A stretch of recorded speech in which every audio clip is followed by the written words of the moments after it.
Hey everyone, welcome back to a very special episode of the Brave Entrepreneur Podcast. I'm your host, Jena Rodriguez, and we have an amazing guest, as you can see, Debbie, who is I'll introduce in just a moment, but I just wanted to share with you my excitement about this episode. We're doing a very special series, and it's all about where are they now? And so what we're doing this month is celebrating our 3rd year anniversary. I can't believe it. This show is, I can't believe it, like time-wise, like how fast it's flown by. And here we are. And Debbie is one of our guests that we had in the first year of the show. And so for our 3rd year anniversary month, we are bringing you a few special guests and asking them the question, where are they now? And they could get to share whatever has occurred and transpired in the last couple years and what Brave they've taken on at a whole new level, and just kind of find out where their journey has left them and where they are going. And so welcome, Debbie. I'm so excited to have you here. Thank you, and congratulations. Happy anniversary. Thank you. I should have a cake and blow out some candles. That's right. Balloons. Yeah, balloons. That would have been a good idea. So why don't you, for a moment, just introduce yourself, share with everybody who you are, what's your company, business all about. So I'm Debbie Saviano, and the company is Women's Leadership Live. And I kind of have an interesting background, as you know, Jen. I started in education. I was a school principal my whole career. Left that, knew I needed to learn social media. So I started learning LinkedIn primarily because it was a professional platform.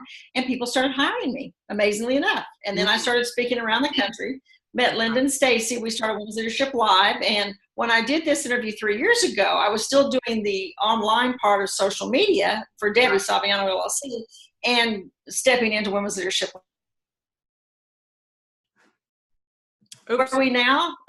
We joke that Linda's now at the White House, that she's on the President's Cabinet for Small Business Administration, and Stacy and I are carrying the torch with Women's Leadership Live. So that's what we're doing. We basically, when people say, what do you do? I say, we help people, entrepreneurs, sell their products or services. It's all about making money and being successful, and that's what we do. So that is so exciting. Yeah. When we talked a couple years ago, you were on the very verge and the edge of introducing, it's like, and we have this thing coming in the next month, right? So it was the pre-launch. I think by weeks, that you were jumping. No, it was because you were like the first one that I told, because I hadn't told anyone. Right. It was all still top secret because we've been working on it for a year. And so you were the first one. That's why when this was also perfect timing. Perfect. Yeah. Women's Leadership Live. I just love that. And I think the other brave thing you've done, and, for those watching, listening to this is you join forces, right? And partnership. Yes. I think a lot of entrepreneurs think they got to figure it out and do it all on their own. And you and I were both talking before the show that it's like, partnerships is kind of a cool way to do it if you get the right partners, so. Right, if you get the right people, because we all have our skill sets, our areas of our expertise, our genius, if you will, and to have others who have different ones, it just makes us all stronger. Yeah. So I truly encourage people to look to others if they have a relationship they can collaborate with, because there's not enough positives I can say about working with Linda and Stacy, and now Stacy and I together. So yeah, there's something about. And as we said before the show, we have more fun, right? When there's more of us at the party.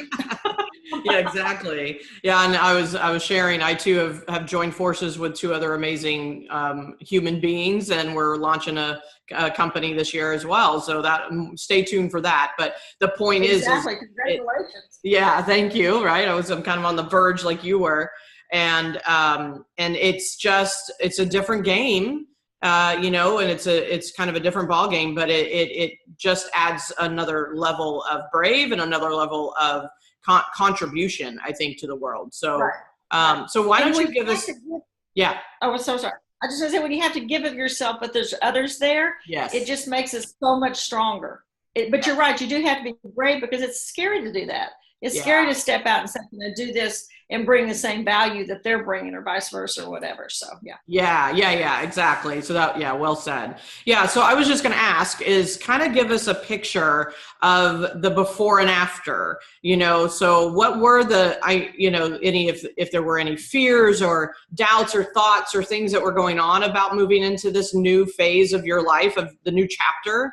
And just What have you, in hindsight, now that it's been a couple years, what have you learned? Well, it's interesting because I was very blessed and fortunate as you are to be the two that I was with, Linda McMahon and Stacy Shefflin, such incredibly successful women. Yeah. So when we all came together in complete honesty, and that's what I love about this, our new world today, if you will, is the true authenticity. Yep. I was nervous because I was like, can I bring to the party what they're bringing? I mean, Linda's is on the stock exchange with WWE, all the things she's done and running for Senate, now at the White House.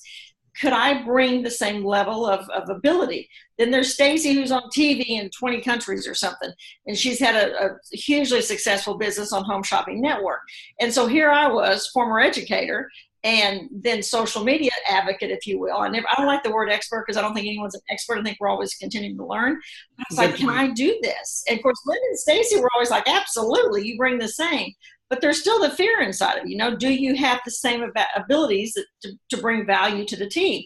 And what I've learned is, yeah, I do, because my world is digital. My world is this right here, and that wasn't Linda nor Stacy's. And so I can bring that to the table and show the relationships you can build, just like you and I. I mean, we've known each other for years, and yet we don't see each other, but we see each other on social. So how incredibly important that is. But there's a fear there, and I think that.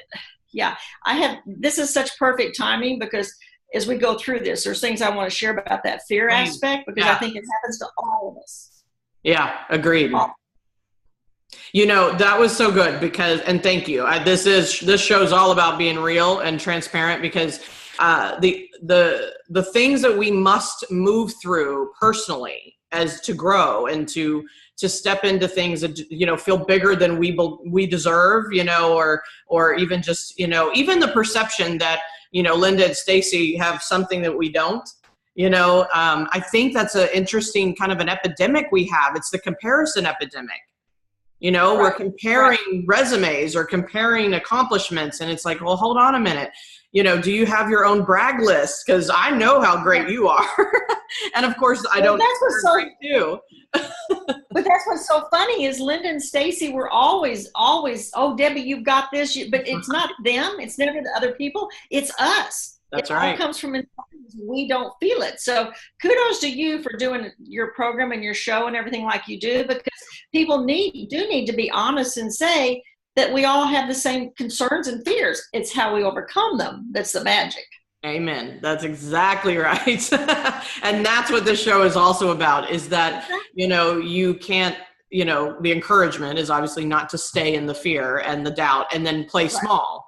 You stepped into it. You stepped, even if you didn't feel like you belonged in the moment or whatever it was, you stepped in, and that's what a brave master does. And so tell me a little bit, you said something about the fears and overcoming them, et cetera.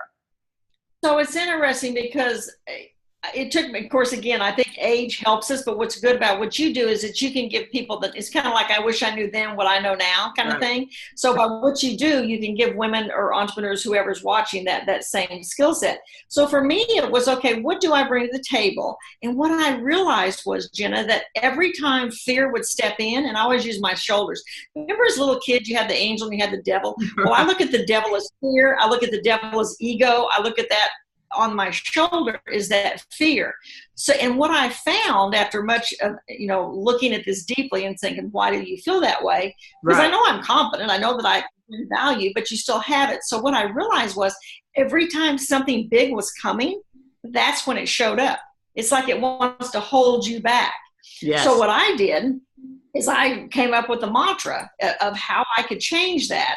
And actually from the book, The Big Leap, love it. Yes, it's a great book, Gay Hendricks. And so his whole book is about overcoming that fear, if you will, and standing in your own. So I came up with a mantra, and it just so happened mine was every time that would happen, I would stop myself and kind of giggle. It was just natural. I didn't plan to giggle. I just did. So that was my clue. And that's when I would say, stop, get focused. That was my mantra to me. Stop and get focused. Because that fear wants to sidetracked. It wants to get you off target. It doesn't want you to live in your best zone. So when that happens to me now, that's what I do. I say stop and get focused, and I get myself right back on. That is so good. So were you giggling unconsciously? Meaning you're saying that was, got it. Yes. I wasn't even aware of it until one day I went, oh my gosh. So I said, okay, that's perfect. I'll giggle and I'll laugh, and but my real mantra is stop, get focused. Yeah. But I found myself laughing unconsciously because, again, it's like, well, who are you going to let control, you or the fear? Well, obviously it's you. Yeah. And I think, the thing that people need to know is that the ego, or what have you, whatever you want to call it, is there just, it's protecting you. It's trying to protect you from what it thinks might harm you in some way, emotionally or whatever. And, and fear is just a symptom of that. And so we get to choose the higher self. We get to choose that this is not real. Right. And I love it. I love that mantra. And I do the same thing. I don't know if I have a mantra per se. I just have an awareness, it's like identify. And whatever works. Works. Yeah, completely.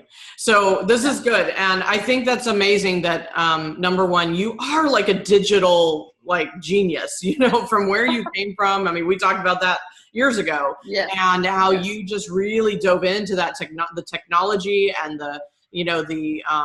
just the relational part of it. And I mean, you do that amazing. So thanks. Cool. You're too kind. You're too kind. But I do think that that's an important thing for people to realize, because we all have chapters in our lives. And my first chapter was education and being a principal, and I loved it. I loved education. I loved doing what I did. But then when I left that, I knew I wanted something differently, but I didn't know what. Yeah. And social media was just coming. It was 10 years ago, just coming on the forefront of everything. And even then, when I started, so many people were saying, oh, it's not going to last or this or that, but my gut told me it was going to. It was going to be a powerful resource for us. Mm-hmm. So I started, that was in that zone. I had a huge comfort zone because it was my zone, education. I knew how to do it. So I did things differently. And I remember people saying to me, well, you shouldn't do that on your LinkedIn profile. I mean, they would. They'd reach out and tell me that. But the irony was all those things I did are done today. Yeah. Because I knew from a patient standpoint, how we stay on a page, what attracts our attention. That's why I have stars by my name on LinkedIn. I mean, what gives us that? So I didn't have as much fear there because I had more comfort zone. So being able to move into the next avenue was perfect. So, yeah. Yeah. And I think, I'm curious what you think about this, because I feel like chapters, I have my own chapters going on too. Right. And it's the evolution of entrepreneurship. I don't think it's static. And so are you stepping into, it's like when you made the leap into this partnership with these amazing, ladies and yourself, and was it something I guess my question is, you weren't moving into a chapter that you knew nothing about. You were just moving into kind of using what you knew in a new way. Is that accurate? And that's a good point, Jena, because we started with events and we loved events. Oh my gosh, Linda and Stacey and I loved events. But what we realized was what we really loved were the one-on-one connections, the close up and personal. So when Linda went to the White House, and we joked, she got a better gig. When she went to the White House, and Stacey and I decided that we wanted to do where we could be closer to entrepreneurs. Yeah. Help them more. So if you think about Women's Leadership Live as an umbrella, we've got the partnership with HSN. That's Stacey's genius. She's been on TV for 20 years on Home Shopping Network. So we've got that avenue. If people have a product, they can come on the website and register, and we can see about taking them to HSN. The other one is we have Shop Main Street America, where we go around to cities in the country to brick and mortars. And they're great at the business. They know that part, but they're not so good with digital space. So we help them with Facebook Live and digital space, how to help them be better with that. And then finally, just working with entrepreneurs on, I'm in the process, we're almost finished the course on social media. How do you use that to grow your business? Because that's what I did, totally from the beginning to where we are today. And your whole business can be grown with social media. If you use what you said, relationship-based, not selling, but relationship-based. So I love it. Yeah, because that's what I think people need to hear is that, it's, you're going to have new chapters. And if you're brave enough to step into the new chapters, because you can keep trying to do what you're always done, right? And just stay kind of static or safe or, however you want to look at it. But I think the opportunity for growth and for expansion and for, helping the people that you really want to help, it requires this new kind of brave, and it doesn't mean jump off a whole new cliff, but it means, step to the new plateau. And I think oftentimes that women, especially, I don't know why we do this to ourselves, but women were always hesitant to say, this isn't working, or this is not what we want. Let's move on. But that takes much more challenged to do that and to be open about it. And Stacy and I and Linda, we've been open from day one. Like when we stopped doing events a year ago, we were very open in the email to our group and everybody. We said why we weren't doing it. A couple people criticized us for us. Most of us applauded us because they knew what we were wanting to do. But I think just being open and honest and transparent about it, because by doing that, you not only help yourself, but you help someone else who, just like you said, they know they want something a little bit differently, but they're afraid to step into it because of how people might judge them or it might not work or whatever. So I think hearing how other people achieve it and accomplish it are important. They're very important. Completely. And so you said criticism. So tell me more about your feeling or your kind of perspective of that, and how do you, I know you like to be liked like the rest of us. So it's interesting because I had my coach, Joy Chudikoff, who I worked with in the beginning. Joy, love Joy, super person. And she told me one time, she says, Debbie, you'll know you'll have arrived when someone criticizes you. Yes. And I remember doing something on LinkedIn and someone coming out and lambasting me, about 3 people. And then everybody else was really positive. But it's like when I was a principal, you could have a teacher who was an incredible teacher. Let's say she had 30, let's say she's elementary and had 30 students, or high school and had let's take high school, 150 students. One parent says something, the other 149 love her. Who do they go? The one person, right? The one person says we want to be liked. We want to be liked. Yeah. So having that be told, that helped me. But the other thing that I think is just, and since we're talking about this stuff, I'll be totally, again, transparent. I think we live in a society where people think they can get online and say things they would never say in person. And I think that that's a good one. It's unfortunate because people think it's like someone wants to tell you how to run your business. I don't tell other people how to run their business. What gives them the right to think they can do that to you? But for some reason, with social, people think it's an incognito, that they're behind a cloak, that they can be unkind. And I think it's hurt our society because, you know me, I always say stay positive. There's times I want to get online and say something about a service or something that happened to me. But here's what I stop and say. I say, look, everybody gets up to do a good job. Everybody. If it didn't go well that day, is it fair for me to come out and lambast them because they had a bad day? That makes me look bad, not them. So I think staying positive is helpful, but I really do tire of other people thinking they have the right to tell me how to think, act, or do. And I don't mean just me. I mean any of us. Yeah. Any of us. Yeah. And so I think I think that's the dark side of social media. At the digital space is that people do that. And so I try to model the exact opposite. Stay positive, stay above board, and do the right thing. And if you make a mistake, be honest and say, hey, I made a mistake. Because that's humanity. That's exactly own it. Exactly own it. Be the person you want to be all the time. Yeah. So I love that you brought this up, because I am the same way. And I absolutely think we need to put a little light shined on this subject because, it's interesting. I too am like moving myself into, obviously, even with this podcast hitting 70 plus countries, I'm like, clearly, people are going to have their opinions, right? That's a win. Right. And it's because I know personally, even this year, a couple months ago, I'd made a decision called I'm going to go bigger. Online visibility, like push myself, right? Push it.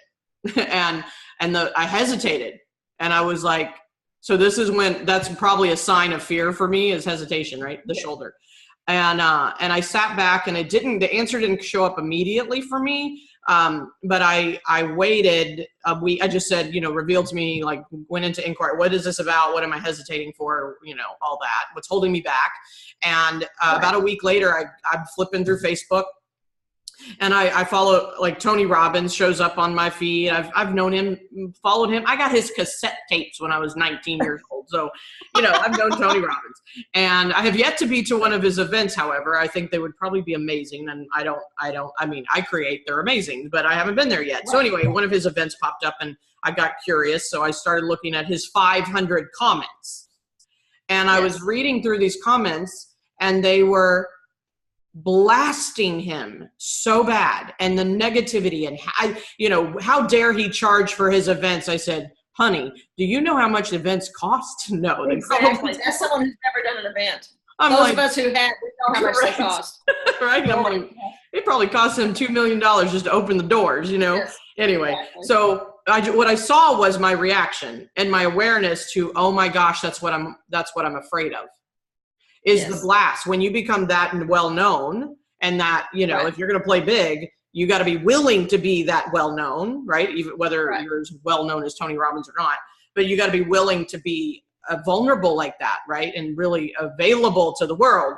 And I just like almost every comment for a good section out of 500 was blasting him. And I was like, holy cow, you know, like that's what's going to have to be, you know, you're going to have to be desensitized to all that. And I was like, did someone come in and support it? But did someone then come in and take over the conversation and turn it positive? There was some people. Yeah. Totally. And of course, are we focused? Yeah, sorry, go ahead. Exactly. But that's what I always tell people. If you can be the person who comes in and gives the positive side, that's why working with brands, that can be so critical, because unfortunately, we'll take Twitter, for example. On Twitter, people want to go in and lambast and be critical of the brand, the service, whatever. But if you can come in and turn the conversation, I can guarantee you that brand is going to know who you are, because you've converted the conversation to positive. Yeah. And so, and I think that too, for us to be able to say, you know what, it's not about us, that person being negative, that has to do with them. But you always have to have that self-talk with yourself. Yeah, you always have to remind yourself. Yeah. Exactly.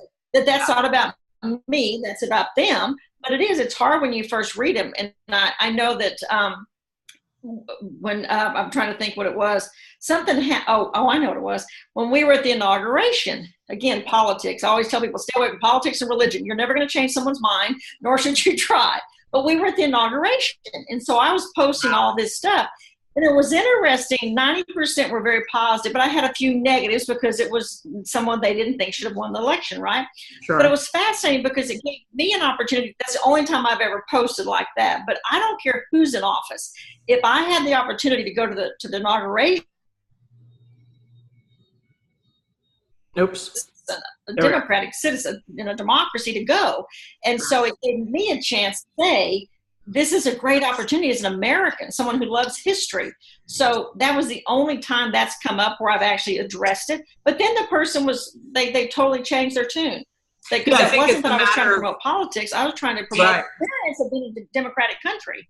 Yeah, I love that. And I think it's how we hold it, right? It's like how what the perception really is. And I'm with you, like, you know, that's a part of being a part of history. Yeah. It's not necessarily, you know, the support of who, what, when, where, whatever, but it is being a part of history and a choice. And I think that's where we're forgetting to honor people's choice. You know, it's kind of like people's choice. Yeah. It's people's choice. Regardless, whether it be marriage, whether it be politics, whether it be religion, I shouldn't say marriage, but relationships. It's all about a person's choice, and for us to respect that. I think that's something, if nothing else, I think on social media can be a great advantage to help. So kudos to you that you're talking about this stuff. Yeah, I know. Well, kudos. Thanks for bringing it up. You know, and the other word I heard was, I think, you know, your point about people kind of giving you advice and saying how you should run your business and all that. And I think the challenge is it's giving people, it's like you didn't give them permission. It's like, look for permission. Of course, absolutely. Well, that's another thing that's really hard for women, because I think, in my career, when I was a principal at high school, especially secondary, most of the people in administration I worked with were men at the time. That's changed, but at the time, like, I was the only female high school principal. Right. Men are much easier to work with because they'll say what they mean what they say, and then they're done. They don't harbor feelings. They just say it and get it over with. We as women are not raised that way, unfortunately. I think that's changing too, hopefully. But I think for women, sometimes we want everybody to like us, like you said. But I think when someone does unkind things, that's their choice, but they don't have to be in my space. That makes sense. Yeah. And and we don't always do that. We don't call it like what it is. We continue to let people be unkind to us when we shouldn't. Yeah. They shouldn't. Yeah, I love this Yeah. conversation because I do believe it's just a matter of, social, digital, the world we live in now, which is just so there is only 1 degree separation at this point, I feel Yes, like, right? exactly. And Exactly. from everyone. And it is about kindness. It is about grace. It is about understanding and forgiveness. I have that back. Yeah, do you have kindness? seek peace? Yeah. And so don't, it's like and I agree with you. I think people somehow act differently online occasionally. It's like, would you say that if I was right in front of you? And maybe they would, but it's just chances are they would not, though. Yeah, the chances are. And I've always had the rule of thumb that I don't put anything out on social media that I don't want the whole world to see. Exactly. Right? Exactly. Or, like, how would I want to be treated? And so just love on everyone. There's always a way to communicate it, The golden rule does hold. Treat people like you want to be treated. It's so simple. I don't know why we have to make things so difficult sometimes, right? It's so simple in how we can just treat. I use the example of you stop at a light and someone runs a red light or they honk or they're not nice, right? Yeah. If we knew who was behind that wheel, we probably wouldn't do that. Yeah. But people don't know who's behind the wheel, kind of like you said with social media. People get incognito, as I said. They think that they can go on there and just be unkind. And let's hope they're not unkind in person. That's what I call that the positive side of rules of engagement. Treat people in physical space like you would in digital space and vice versa. And let's hope it's nice. Yeah. Nice, Hopefully you're just a nice guy, right? You're a nice person. Exactly, for sure. I love it. And I think this is just really a perfect time to have this message out there. And certainly for this series, and moving into our 4th year on this show. And it's just been really an honor to have you, be a part of it. Well, thank you. And I'm so proud of you and so happy for you. You're going to do great things with your new partnership. Thank you. I can't wait to see it. Yeah, more to come about that too. And so as we kind of wrap up, there's a question I always like to ask at kind of the end of the show now. And it is, if this was your last talk, if this was your last interview, if this was it, what would the message be? I know don't think too hard about that. That is so powerful. Yeah. It's so simple. What would you want them to know? What I would want people to know is which is again, apropos, you only walk this journey once in this body. You were put here for a reason. Find out what that reason is and do good things. Leave the space better than you left it. Yeah. And I think if we did that personally and professionally, I think it would be a much better thing. And I don't think we do that enough. Like you and I were talking before it started, people have health issues and things happen to them. And we never know what tomorrow brings. And so I think living your life truly as whoever your God is would want you to live. I think that's what we're supposed to do. Awesome. Yeah. Well said. You can go away peacefully now. You have said your right? Yeah, no, it's great. And thank you. It's just been amazing to have you here and to see you again and to reconnect. And I've watched, I'm watching right online and digitally, and we connect here every so often, and we'll do it again soon. And, so just keep going in the direction you're going, because I think you're up to great things. So awesome. Thank you so much, Jena. Thank you so much. I wish you all the best. You've done incredible things. And like, this to me is the positive of social and digital space, is to be able to see what people are doing and to be able to spread the positivity and to share each other's, stories so other people can be helped. I think that's so kudos to you. Oh, thank you. Well, I'll keep on going. That's for sure. I love it. So thank you. So how can people connect with you? I want to make sure that they've got your most updated information. Okay, thank you so much. So 2 things I always tell people when they're doing social media, always, if you can, have your name somewhere. So Debbie Saviano is easy. Women's Leadership Live. And if they go to our website, womensleadershiplive.com, if someone has a product, they can sign up to see if we can take them to HSN. And all of our socials under Women's Leadership Live. Okay, wonderful. So we'll make sure that, website link is in our notes and all of that with the show. And I know you had some really cool tool or something you were going to, offer our audience as a lesson. So we will offer a social media quick study guide, and you'll have the link for that. And people will be able to download it and get it, because it's just a cool little cheat sheet, if you will. Yeah. Because it's kind of how I started social media. It's how I believe we should, again, those rules of engagement, if you will. So Yeah. it's just a quick sheet that people can print out and put on their desk or whatever, on their phone, whatever they have. Perfect. Yeah, awesome. And we'll make sure once we have that link, we'll put it in the notes as well. And it's just, I know how much you have done and just kind of how you've built that digital presence for yourself and obviously for Women's Leadership Live. So I appreciate that gift for our audience. So it's perfect. Thank you. Yeah. It's always about sharing. You want to share as much as you can. It's the best gift we can. For sure. Yeah, I appreciate that. Well, I love you, and thank you so much again for being here. And for everyone listening, please leave us some comments and give us some feedback. How was this "Where Are You Now" series moment, and what value did it bring to you and to your life? So we'd love to hear from you, and reach out to both of us on social media, our iTunes. We are now on YouTube with our shows, and so just give us some thumbs up, and then we'll see you on the next episode. Until then, let's go get our brave on. Thanks, everyone.